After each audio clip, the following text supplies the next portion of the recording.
본문에 보시면 여러분 바람 두 개가 나옵니다. 바람이 두 종류가 나오죠. 어떤 바람입니까?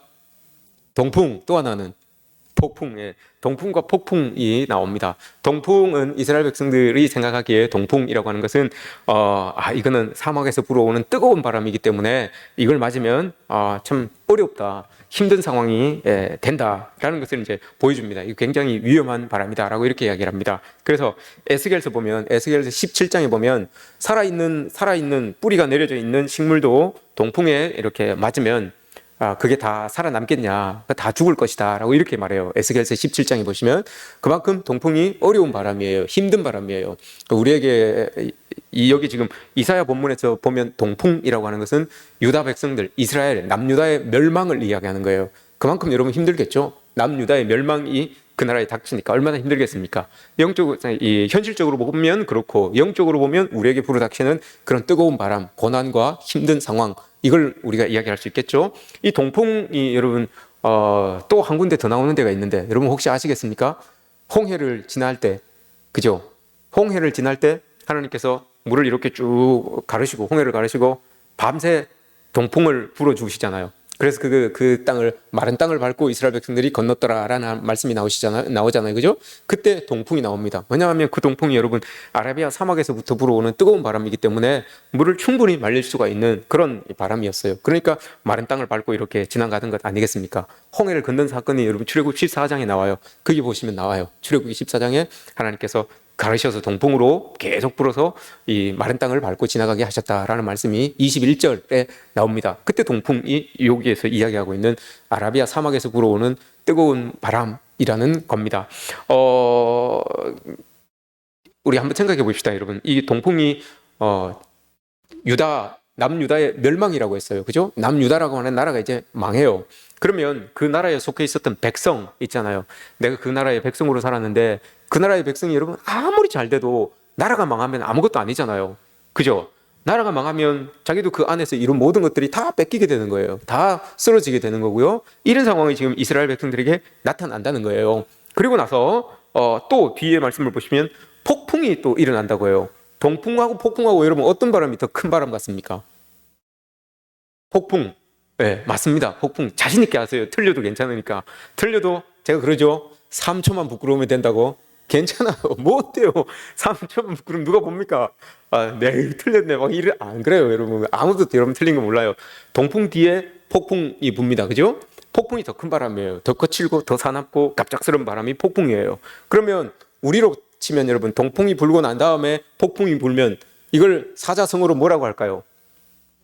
그렇죠. 설상가상이에요. 설상가상이에요. 엎친 데 덮친 격으로 동풍이 한번 싹 불고 났는데 폭풍이라는 게 또 한 번 와서 덮쳐버려요. 지진이 확 났는데, 그죠? 지진이 확 났는데 쓰나미가 조금 있다가 몰려드는 거예요. 이거랑 똑같은 거예요. 지금 이 상황이 유다 백성들에게 있어서 남유다라고 하는 이 나라가 폭삭 망해요. 폭삭 망했는데 그러면 여러분 그것보다 더 큰 폭풍은 뭘까요? 나라가 폭삭 망했어요. 폭삭 망했는데 그것보다 더 큰 폭풍은 바벨론 포로예요.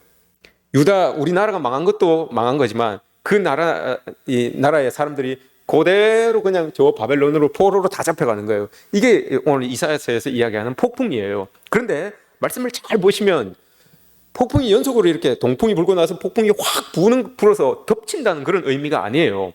오늘 말씀을 자세히 보시면 여러분 폭풍이 옮겨간다, 우리를 옮겨준다라고 이렇게 기록을 하고 있어요. 8절 말씀 잘 보세요, 여러분. 동풍 부는 날에, 유다가 망하는 날에, 유다가 복상 망하는 날에 폭풍으로 그들을 옮기셨느니라. 옮기셨대요. 예수님께서 여러분 우리를 인도하실 때 어떨 때는 정말 우리를 쉴만한 물가로 이렇게 인도해 주세요. 옮겨 주세요. 그리고 푸른 초장으로 우리를 이렇게 인도하실 때가 있어요. 근데 오늘 말씀을 보시면 폭풍을 사용하셔서 우리를 옮겨주신다라고 이렇게 이야기를 하셨어요. 근데 이 폭풍은 뭐라고요? 바벨론으로 포로 가는 거예요. 바벨론으로 포로를 가는 그 상황을 지금 폭풍이다라고 이렇게 말을 하는 겁니다. 근데 이 의미에서는 폭풍이 때로는 이 폭풍을 통하여서 우리가 더 안전한 상황을 맞이할 수 있구나라고 하는 의미가 이 8절 안에 담겨져 있어요. 폭풍은 동풍 뒤에 불어오는 폭풍은 우리가 늘 생각하기를, 언제나 생각하기를 더 힘든 상황, 더 어려운 상황이라고 이렇게 생각해요. 헤어나올 수 있는 구멍이 없는 그런 어려움이라고 생각해요. 그런데 오늘 말씀에서 하나님은 폭풍을 일으키시는데 그 폭풍을 통하여서 이스라엘 백성들을 온전히 그냥 폭 떠가지고 바벨론에다 갖다 놓는 것처럼 그렇게 옮기신대요. 폭풍이라고 하는 이 말씀을 여러분 원문으로 보면 그의 바람이라고 이렇게 이야기를 해요. 그의 바람, 그가 일으키신 바람 이렇게 이야기를 합니다. 그가 일으키신 바람이라고 하는 그의라고 하는 그 말 안에는 이스라엘 백성들을 향한 하나님의 그 사랑이라고 하는 게 담겨져 있어요. 그래서 하나님의 사랑으로 바람을 일으켜서 그들을 폭 떠서 바벨론으로 톡 옮겨놓는 거, 이걸 의미하는 거예요. 그러니 폭풍이라고 해서 여러분 우리에게 마냥 괴롭고 마냥 힘든 건 아니라는 거예요. 왜냐? 오늘 말씀을 여러분 한번 봅시다. 김병년 목사님이라는 분이 있어요. 그분이 책에 바람 불어도 좋아라고 하는 책이 있어요. 그 책에 여러분 이런 구절이 있습니다. 한번 보세요. 왜 바람이 불어서 좋은지, 그걸 이야기하고 있어요. 바람이 분다. 그리고 그 바람 때문에 중심이 이동했다. 나에게서 하나님께로 이렇게 되어 있어요. 그래서 바람이 부니까 좋은 거래요. 그냥 바람이 여기에서 이야기하는 이 목사님이 이야기하는 바람은 그냥 산들바람이 아니에요. 폭풍 같은 바람, 동풍 같은 바람, 이런 바람이 확 불어오니까 자기가 막 움직이더래요. 막 움직이는데 딱 보니까 중심이 이렇게 이동한 거예요.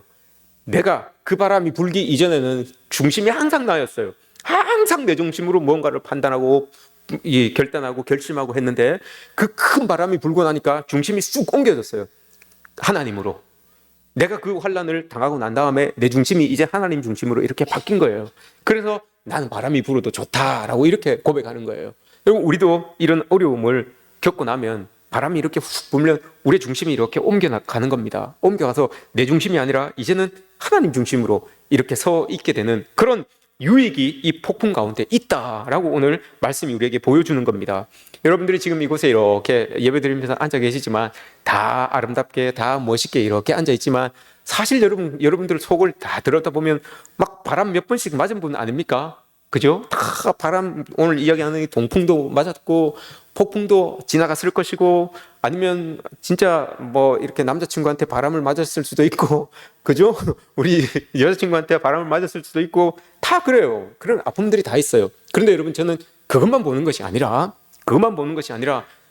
그래도 여러분들이 그렇게 폭풍을 맞고 동풍을 맞고 지금 이 자리에 이렇게 앉아 계시는 그 상황을 이렇게 볼 때에 저분들이 그래도 인생에 동풍이라는 것을 한번 맞아본 사람들이기 때문에 하나님의 말씀 붙들고 여기에 앉아 있는 것이구나.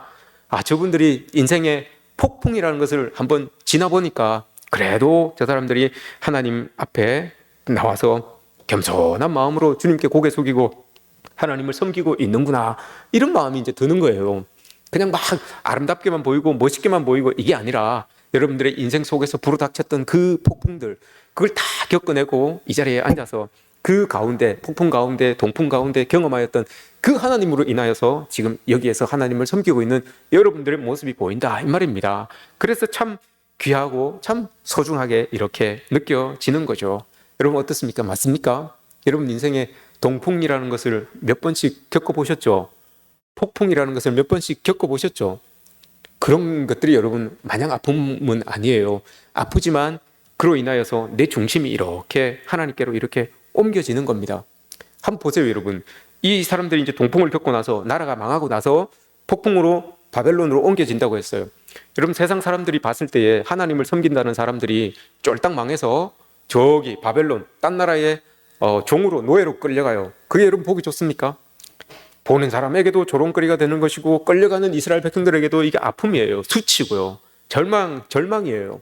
이런 상황이 지금 펼쳐진다고요. 이스라엘 백성들에게서. 그런데 하나님께서 말씀하시기를 옮겨 놓으셨다라고 이렇게 이야기를 합니다. 옮기셨다라고 이렇게 말씀하세요. 왜 이런 말씀을 하시는가 하면 여러분 이 말씀과 이사야와 그 연대를 비슷하게 해서 남유다와 북이스라엘을 예언하는 선지자가 예레미야예요. 예레미야가 어떤 예언을 했는가 하면 이사야 뒤에 보면 예레미야 24장을 한번 보시겠습니까? 예레미야 24장 제가 읽어드릴게요. 5절 말씀입니다. 예레미야 24장 5절 말씀이 이렇게 기록하고 있어요. 제가 읽어드립니다. 이스라엘의 하나님 여호와께서 이와 같이 말씀하시니라. 내가 이곳에서 옮겨 유다에서 옮긴다는 말이에요. 내가 이곳에서 옮겨 갈대아인의 땅에 이르게 한 유다 포로를 이 좋은 무화과 같이 잘 돌볼 것이라. 이렇게 이야기를 해요. 여러분, 하나님께서 폭풍으로 이스라엘 백성들, 유다인들을 바벨론으로 다 옮겨 놓으셨어요. 그리고 나서 하나님께서 약속하시기를, 이게 우리에게는, 유다 백성들에게는 이게 폭풍같이 보였어요. 수치스럽고 괴롭고 절망이고 아픔이고 이렇게 보였거든요. 그런데 하나님께서 예레미야에게 약속을 하시기를, 내가 옮겨 놓은 그 유다 포로들을 내가 좋은 무화과 나무같이 잘 돌볼 것이다 라고 이렇게 하나님이 약속을 하셨어요. 이걸 위해서 여러분, 하나님은 옮기신 거예요. 중심을 옮기신 거예요, 하나님께로. 그래서 이스라엘 백성들이 자기 멋대로 자기 중심대로 삶을 살아가다가 이 포로기를 겪으면서 중심이 바뀌고 난 다음에 하나님께로 이제 확 붙잡혀서 살아가는 백성들이 되는 거잖아요. 그래서 하나님께서 예레미야 선지자에게 그걸 말한 거예요. 이들이 지금 다 포로로 다 끌려가지만 내가 그곳에서 좋은 무화과처럼 내가 잘 돌볼 것이다 라고 이렇게 하나님께서 말씀해 주신 거예요. 폭풍 가운데 여러분 우리가 있을지라도, 아픔 가운데 있을지라도 그 상황을 통해서 하나님은 우리를 무화과같이, 좋은 무화과같이 잘 돌보기 위해서 그 폭풍을 우리에게서 일으킬 수도 있다는 것을 오늘 말씀이 우리에게 보여주는 것 아닙니까? 다 자기가 쌓아놓은 모든 것들이 다 무너지고 그 터잡고 있었던 그 모든 것에서 떠나버려야 돼요. 떠나가야 돼요. 모든 것들을 다 잃은 상태로 바벨론으로 갔어요. 그럼 아무것도 없잖아요. 그런데도 불구하고 하나님께서 그곳에서 좋은 무화과 나무처럼 그렇게 잘 내가 돌볼 것이다 라고 이렇게 말씀하세요. 그래서 정말 잘 돌보셨잖아요. 말씀대로, 하나님 말씀대로 잘 돌보셨잖아요. 잘 돌보셔서 그 바벨론 포로기 동안에 여러분 걸출한 신앙의 리더들이 많이 나타나요. 여러분 알고 있는 신앙의 리더들이 누가 있습니까? 그 포로기 때 이 배출되었던 걸출한 신앙인들이 누구 있습니까? 그들이 여러분 다 돌아와가지고 동풍에 바싹 말라버린, 동풍에 다 무너져버린 유다 땅을 건설하잖아요. 남유다를 건설하잖아요. 예루살렘 성전을 건축하고 성벽을 건축하고 하잖아요. 그 사람들이 여러분 다 바벨론 포로기 때 동풍으로 옮겨졌던, 폭풍으로 옮겨졌던 그 사람들이에요. 그 사람들이 그곳에서 하나님이 정말 무화과 나무처럼 잘 돌볼 것이다 라고 해서 정말 잘 돌봐서 걸출한 신앙인으로 다 자라났던 거예요. 그 사람들이 다시 돌아와서 동풍에 메마른 그 예루살렘을 다시 건축하잖아요.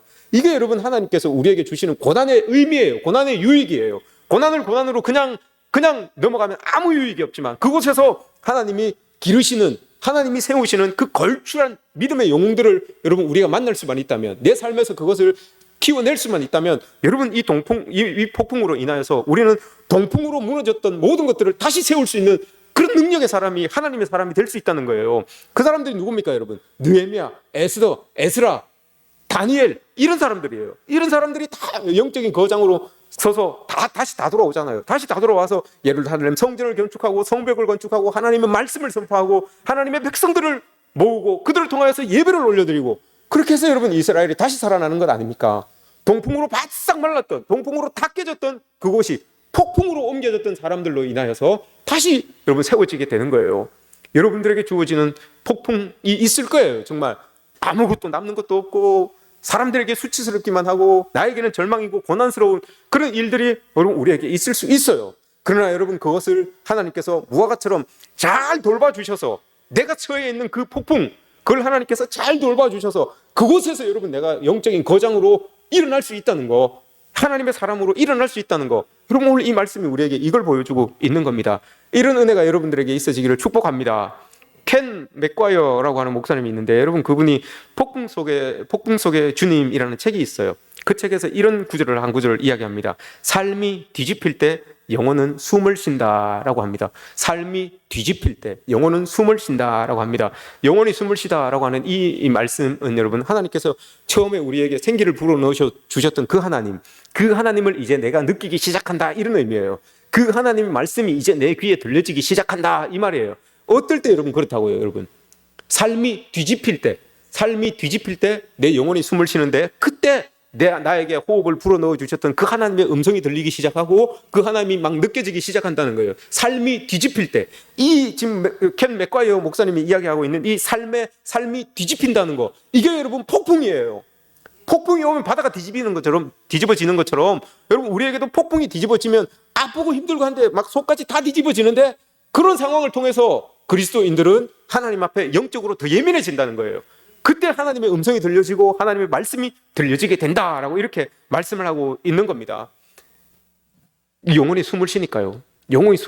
그럼 살아나는 거 아닙니까? 폭풍 가운데 있어도 여러분 영원히 숨을 쉬십시오. 그러면 살아납니다. 제가 사진을 하나 준비했어요. 이 사진을 한번 보십시오. 신순규라는 분이에요. 예. 저 사진을 보면 여러분 어떤 느낌이 듭니까? 저분이 어떤 분인 것 같아요? 저 지팡이 들고 있는 저 지팡이 보시면 저분이 시각장애인이구나라는 걸 느낄 수 있겠죠? 저분이 그 점자 컴퓨터로 3년 동안 책을 쓴 게 있어요. 눈 감으면 보이는 것들이라는 책이 있어요. 눈 감으면 보이는 것들. 참 이 내용이 참 감동스러워요. 저분이 10살 때 이제 실명을 해요. 시각장애인이 돼요. 근데 8살 때쯤 눈이 잘 안 보이니까 병원을 갔어요. 부모님하고 병원을 갔는데 그 의사 선생님이 그렇게 이야기를 하더래요. 조금 있으면 실명이 되니까 종교를 하나 가지십시오. 부모님한테 그렇게 이제 권했대요. 그래서 특별히 기독교를 이제 권했던 거예요. 저분들이 이제 교회를 다니기 시작했던 거죠. 교회를 다니면서 하나님의 이제 은혜를 느낀 거예요. 하나님의 은혜를 느끼면서 그렇게 살아가는 거죠. 그 10살밖에 이제 10살 되니까 이 시력이 다 없어진 거예요. 하나도 안 보이는 거예요. 그때부터 여러분 저 사람의 인생은 완전 폭풍 속으로 들어가는 거죠. 자기가 그렇게 이야기를 합니다. 내가 제일 괴로웠던 것은 눈이 감기고부터 제가 제일 괴로웠던 것은 그때까지 8살까지 10살까지 보았던 사랑하는 엄마의 얼굴을 더 이상 보지 못하는 거, 그게 제게 제일 아픔이었습니다 라고 이렇게 이야기를 해요. 그리고 난 다음에 여러분 그 바람이 그쳤겠습니까? 안 그래요. 여러분 10살이니까 공부해야 되죠. 어떻게 공부하겠습니까? 대학교 가야 되죠. 뭐 해야 되죠. 많잖아요. 10살에서 생명을 끊을 수는 없잖아요. 계속 뭘 시도할 때마다 바람이 부는 거예요. 시도할 때마다 자기는 폭풍 속으로 들어가는 거예요. 결혼을 해서도 아내하고 이제 힘든 상황이 있었어요. 제일 처음에는 막 이해해주고 이렇게 했는데 아내하고 힘든 상황이 있었어요. 왜냐? 아내가 너무 힘들어한 거예요. 표정을 보고 눈빛을 보면서 그렇게 소통하고 대화해야 되는데 그게 안 되니까 너무 힘들었던 거예요. 아내가. 그러다 그게 아이가 태어났어요. 데이빗이라는 아이가 태어났어요. 아빠랑 얼마나 그 교통을 잘하는지 그 책에 이렇게 그림으로도 나와 있는데 참 괜찮아요. 근데 저 분이 공부를 열심히 했어요. 하버드 대학을 학부를 하버드에서 했고 MIT에서 석사를 했어요. 그리고 나서 저 사람이 시각장애인 최초로 재무 분석사가 된 거예요. 세계에서 이 시각장애인 최초로 그게 된 거예요. 그러니 뭐 이제 성공은 따놓은 당상이에요. 그래서 저 사람 지금 어디에서 지금 저걸 하고 있는가 하면 브라운 브라더스 해리먼이라고 하는 회사가 있어요. 거기는 아무나 막 들어가는 게 아니에요. 아무나 가입하는 게 아니에요. 자산 300억이 돼야지만 그 회사에 들어갈 거기에 맡길 수가 있는 거예요. 웬만한 사람들은 못해요. 그러니까 300억이라고 하는 그 자산을 다 가지고 있어야지만 거기에 들어가서 같이 이제 뭘 하고 할 수가 있는 거예요. 그 회사의 부사장이에요. 그 부사장인데 이분이 여러분 한국에다가 선교 단체를 하나 만들었어요. 선교 단체를 하나 만들었는데 그 선교 단체는 우리가 시설에 있는 친구들 있잖아요. 부모님이 안 계시고 시설에 있는 친구들, 그들이 18살이 되면 법적으로 다 나가야 돼요. 그럼 정부의 지원이나 이런 것들이 여러분 받을 길이 막막해요. 그 친구들 지원하는 선교 단체예요. 그 선교 단체 이름이 야나예요. 야나. 요거죠. 야나. 저게 약자예요. You are not alone. 너 혼자가 아니다. 라는 그런 이 선교 단체예요. 야나. 저거를 지금 이렇게 만들어서 운영을 하고 있어요. 이 사람이. 근데 이 사람이 지금도 그렇게 고백을 한대요. 나는 오늘도 아침마다 일어나서 폭풍 속으로 들어간다. 그런데 그 폭풍 속으로 들어가기 전에 마음 준비 운동을 한대요. 마음 준비 운동. 하나님의 말씀을 펴놓고 읽으면서 묵상하면서 그렇게 마음을 준비 운동한대요. 폭풍 속으로 들어갈. 왜냐? 이걸 준비 운동을 하지 않고 세상 속으로 들어가면 예전에 평소에 들리던 그 소리들이 나의 마음을 막 너무 아프게 한대요. 막 뭐 그런 거 있잖아요. 인신공격적인 그런 말들, 아니면 세상에서 들려오는 뭐 그런 비하하는 말들, 이런 것들, 아니면 그런 것들 있잖아요. 그런 말들이 들리면 막 마음이 너무너무 아프대요. 그래서 이분은 늘 아침마다 일어나서 새벽 4시에 일어난다고 하더라고요. 4시에 일어나서 하나님 말씀 보고 묵상하고 마음 준비 운동을 하고 나아간대요. 그러면서 여전히 고백하기를 오늘도 자기는 폭풍 속으로 들어간다고, 오늘도 바람은 나를 향하여서 불어온다 라고 이렇게 고백을 해요. 그러나 내가 마음 준비 운동을 하고 나아가니까 저 폭풍 속에서도 하나님의 평화를, 하나님의 은혜를 누릴 수가 있다라고 이렇게 말을 합니다. 그래서 오늘 제목 본문이 여러분 마음 준비 운동이에요. 동풍을 폭풍으로, 그러나 그 안에 소제목으로 잡는다면 마음 준비 운동이에요. 여러분 우리도 세상 속에 나아갈 때 마음 준비 운동을 하고 나가십시오. 세상에 폭풍들이, 동풍들이 우리를 향해서 계속 끊임없이 몰려올 거예요. 그럴 때 여러분 이거 어떻게 이겨내겠습니까? 하나님의 말씀으로, 하나님의 음성으로, 하나님 들려주시는 그 은혜로 이거 꼭 붙들고 있어야지만 여러분 우리가 이거 이겨낼 수 있는 것 아니겠습니까? 오늘도 여러분 우리가 세상 속으로 예배 후에 또 세상 속으로 여러분 다 나가야 됩니다. 세상은 여전히 넘실넘실 태풍이, 폭풍이 몰아치고, 그죠? 우리가 감당할 수 없는 태풍들이 막 불어 닥치는 그런 곳이에요. 그곳에 여러분 어떻게 그곳에서 이겨내실 수 있겠습니까? 하나님의 말씀, 오늘 말씀하신 것처럼 동풍으로 우리를, 동풍이 우리에게 몰려올지라도 폭풍으로 우리를 다 옮겨 놓으셔서 그곳에서 우리를 만들어 가시는 그 하나님을 우리가 알면 여러분 폭풍을 경험한 사람은 동풍 우습게 이깁니다. 폭풍 속에서 여러분 하나님을 만난 그 은혜로 세상을 살아간다면 동풍 같은 건 아무것도 아니에요. 그런 여러분 믿음의 좀 강단이라고 해야 되나요? 이런 것들이 여러분 우리에게 있어야 되는 것 아니겠습니까? 지금도 내가 이 큰 폭풍을 말이야 하나님의 은혜로 하나님과 함께 이겨냈는데 요 정도 동풍 정도야 뭐 아이고 우습지 뭐. 여러분 이렇게 좀 세상을 좀 교만하지는 않지만 세상을 좀 깔보는 믿음도 좀 있어야 돼요. 그죠? 폭풍 가운데 내가 하나님께서 폭풍 가운데 나를 이렇게 들어서 여기에서 나를 믿음의 사람으로 만들었는데 이런 내가 말이야 동풍 분다고 내가 눈 하나 깜짝할 줄 아냐? 라고 하면서 딱 이렇게 좀 나갈 수 있어야죠. 늘 동풍 온다, 동풍 오면 또 울고 뭐 오면 또 울고, 여러분 우는 것도 괜찮지만 그죠? 하나님께서 그러시잖아요. 야, 내가 폭풍 가운데 너를 지켜주고 너를 이렇게 세웠는데 그 정도 동풍쯤이야. 이 정도 믿음은 여러분 우리가 가질 수가 있어야 되는 거죠. 어떻게 되겠습니까, 여러분? 뭐 제가 되겠습니까? 한다고 되겠습니까만은, 그죠? 하나님께서 우리 꼭 붙들어 주시면 동풍 여러분 아무것도 아닙니다. 동풍 아무것도 아니에요. 지금까지도 여러분 동풍 많이 겪으셨잖아요. 그죠? 그거보다 더 큰 바람도 많이 겪으셨잖아요. 많이 겪으시고 지금 폭풍 가운데서도 지금 여기 앉아 계신 분들도 있어요. 그러나 여러분 힘내십시오. 폭풍을 이용하셔서 하나님께서 그대로 떠서 바벨론에 갖다 놓으시고 그곳에서 여러분 훈련시키시잖아요. 멋있는 신앙의 대부로, 신앙의 거장으로 쫙 자라나잖아요. 그래서 내가 언제 그렇게 수치스럽게 끌려갔냐? 내가 언제 그렇게 쫄딱 망한 사람으로 그렇게 갔냐? 그렇게 여러분 금요환영하잖아요. 딱 돌아와서 이스라엘을 불러 모으고 성전을 세우고 성벽을 세우고 하나님의 사람들을 모으고 그곳에서 예배를 드리고, 그래서 여러분 그곳에서 부흥이 일어나는 것 아닙니까? 그 폭풍을 경험했던 사람들이 와서 일하니까 부흥이 되는 것 아닙니까? 그때 왜냐? 그때 함께 하셨던 하나님이 여기에서 함께 안 하시겠습니까? 당연히 함께 하시죠. 여러분 이런 은혜가 있기를 축복합니다.